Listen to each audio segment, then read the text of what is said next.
Valentino Rossi has one of the highest win rates in modern MotoGP history, sitting at around 24%. However, when we compare this to some other MotoGP legends, it doesn't sit in the top 5 of all time, being beaten out by other icons such as Marquez and Stoner by quite a bit. On the other hand though, Rossi has 372 starts in MotoGP, and he has turned 89 of those into wins and 199 of those into podiums. He's the all-time leader in both wins and podiums. He is known to have brought MotoGP to the masses with his talent, charisma, and controversial antics, leading to him being widely regarded as the GOAT. But the numbers aren't as clear-cut, so do they actually back him up as one of the greatest riders of all time? To answer this question, we will work through each of our 5 athlete categories to ultimately score Rossi out of 10 and see where he lands on the ATHLT scoreboard. And don't forget to lean towards that subscribe button so we can keep scoring athletes. We mentioned that Valentino has the most wins and the most podiums, but what about poles? Pole position comes from the quickest lap in qualifications, so there are no tricks, just pure pace. Winning this position implies that the rider has the technical capability to effectively go faster than anyone else on the track. Rossi has 55 pole positions, which is third of all time, so his one-lap speed is elite, but clearly short of Marquez's outright qualifying weapons-grade pace. Marquez just proved himself beyond Valentino here, and Marquez had significantly fewer races. Expanding on that though, we can also see that Rossi generally just really struggled to win pole position compared to others. I mean, across his career, he has only achieved it 14% of the time. In saying that though, what if we looked at wins from non-pole stars? We can see that he absolutely sends it here. Outside of the outlier in Casey Stoner, Valentino is leagues ahead. So it's a tricky one. He's simply not the best in qualifying, implying that he may not have the best handle of his bike to really push it to its limits, but regardless of his qualifying outcome, his race awareness is out of this world, and he can really turn it up when needed. Anyways, so back to his overall win rate. We saw at the start of the video that it isn't as explosive as Marquez or Stoner, but his average is taken across a career that is about 4 times longer than the average rider. So let's pull back a bit here. Let's compare Valentino at age 32 to Marquez at age 32. Rossi actually has the higher early career win rate at around 40% across 12 seasons up to age 32, where Marquez is slightly lower at 35%, which is definitely interesting to say the least. Anyways, we dug a bit deeper to really work out his technical riding capability by looking at 3 key areas: braking mastery, cornering, and throttle finesse. For braking mastery, one element we looked at is typical braking distances and coming into a corner, with the later braking distance allowing riders to gain time and also showcasing a rider's ability to control the bike at high speeds. Using telemetry braking data, we found that on average, Rossi brakes about 4 meters later than the average rider, whereas Casey Stoner is 6 meters later and Marquez is about 7 meters later. So in this case, Marquez would score the highest. For cornering, we looked at a rider's average lean angle, with the high lean angle being generally more effective because it allows riders to carry more speed through corners. From Brembo data, modern GP bikes can routinely run lean angles above 60 degrees, with Honda's own project managers saying they never expected a rider to hit 65 degrees of lean. Rossi can regularly hit an additional 3 degrees on top of this, with Stoner being able to hit about an additional 4 degrees, and Marquez capable of going up to an incredible 6+ degrees. So here, Marquez again scores higher. When it comes to throttle control, one of the elements considered is the distance that a rider applies the throttle against the average when exiting from the apex of a turn while maintaining control. Here, Valentino accelerates about 3 meters earlier than average, Marquez is 5 meters earlier than average, and Stoner is 7 meters earlier. So here, Stoner is more aggressive on the throttle, scoring the highest. So we scored a few riders across each of these elements out of 10 and got the following composite technical scores. To be honest here, everyone we looked at was just better than Valentino across each of these elements. There is one last element that we looked at, and it's the adaptability across bikes. A big part of MotoGP is being able to ride consistently as much as possible despite the bike you are given. We're basically asking how many different versions of a bike can you master and still win. Valentino Rossi is almost unmatched here. He's the only rider to ever win world titles in 125, 250, 500cc and MotoGP, and he took championships on both the Honda and Yamaha. He has adapted to 2 strokes and 3 different 4-stroke eras, multiple tire changes, rising changes in electronics, and 3 generations of rivals, yet was still fighting for a championship in his mid-30s.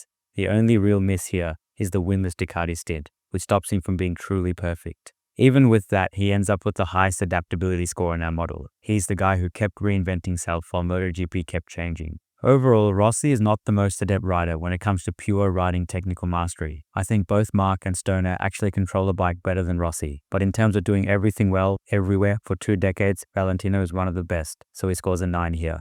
MotoGP is brutal, with repeated high Gs under braking, massive forearm loads, and constant high heart rates. Riders are essentially doing high-intensity intervals while wrestling an over 260 horsepower machine.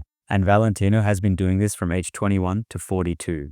I mean, based on this alone, combined with his success, we can already deduce that Valentino is very physically capable. We developed a composite score out of 100 for Valentino and a few other riders, looking at their race completion rates, the number of races missed and time taken to recover from an injury, their post-injury performance, and lastly, their fatigue performance, looking at how much the lap time deviates near the tail end of the race when compared to the start of a race.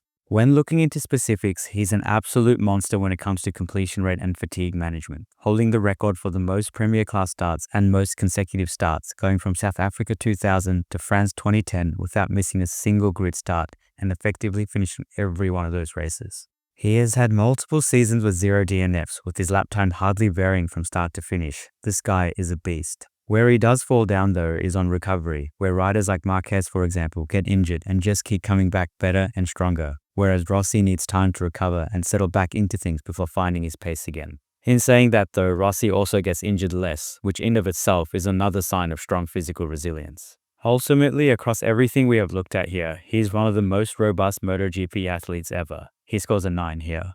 You can't race for as long as Valentino has without having a level of mental focus well beyond normal human limits. While winning is the ultimate sign of focus, earning a podium position is critical in proving a rider's ability to put everything aside and still go for it. Rossi has a 54% podium rate.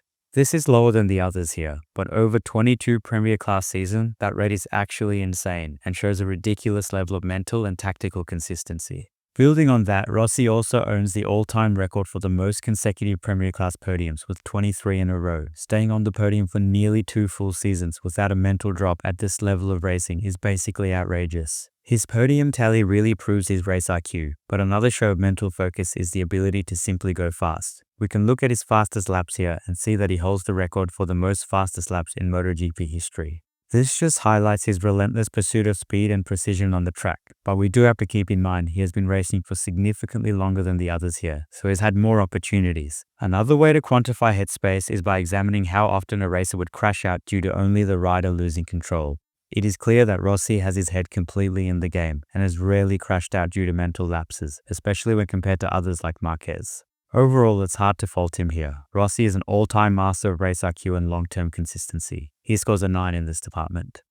It's clear already that this area is going to be Rossi's unique superpower. We have already mentioned numerous times that he holds multiple records across almost every aspect of the sport that you can hold a record on. So instead of elaborating on them again, let's look at his performance over the years. When we track his average championship position over his career, we can describe it in 4 distinct phases. Firstly, his golden rise from around 2000 to 2005 with multiple first-place finishes, then the battle and reset phase, which went until 2012, where he stood mostly within the top 3. He then found his second win from 2013 to 2016, averaging at around second place, and finally, the late decline, from 2017 onwards, where he slowly started to slide, possibly showing age finally catching up with him. All of this gives Rossi an average championship position of 4th, which is pretty much aligned with the other riders here. But the fact that he's achieving this level of consistency across 22 seasons is beyond insane, and might be one of the most successful tenures ever seen in any sport. If anyone is going to get a perfect score in longevity for MotoGP, it's Valentino. He scores a 10 here. If longevity is Rossi's base, then triumphs is where he cashes it in. There is just so much to list here, but to keep it short, his major achievements include 7 Premier MotoGP World Championship titles, the most Premier Class wins in the MotoGP era. He is also the only rider to win world titles in 125, 250, 500cc and MotoGP, and he's had multiple seasons with more than 16 podiums. As of now, Rossi's trophy case, plus the way he did it, being across 4 classes, 2 manufacturers and multiple eras, keeps him near the absolute top of the sport's historical pyramid. The only downside is that he's not leagues ahead of everyone else here, with others such as Marquez potentially ending up with more titles in MotoGP alone. But at the end of the day, what Rossi has achieved will always stand in the history books. He scores a 9.5 here. So is Valentino one of the greatest riders of all time? From what we have seen, I don't think Rossi is actually the best rider to handle a bike. But when we expand out to all the other elements of what makes a rider a successful MotoGP champion, he is effectively near the top or unbeaten in all other elements. Ironman level durability, exceptionally stable headspace, unbelievable tenure, and a GOAT tier resume.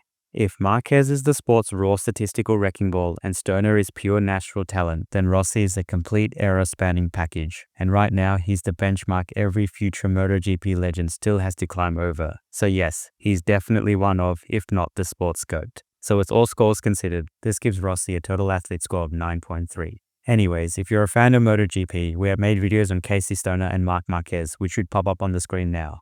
And if you enjoyed this video, please don't forget to accelerate towards that like button, hit subscribe, and ring the bell notification so we can keep scoring athletes. I'm also interested to hear your thoughts, so be sure to leave some comments as well. Anyways, thanks for watching team, catch you at the next one.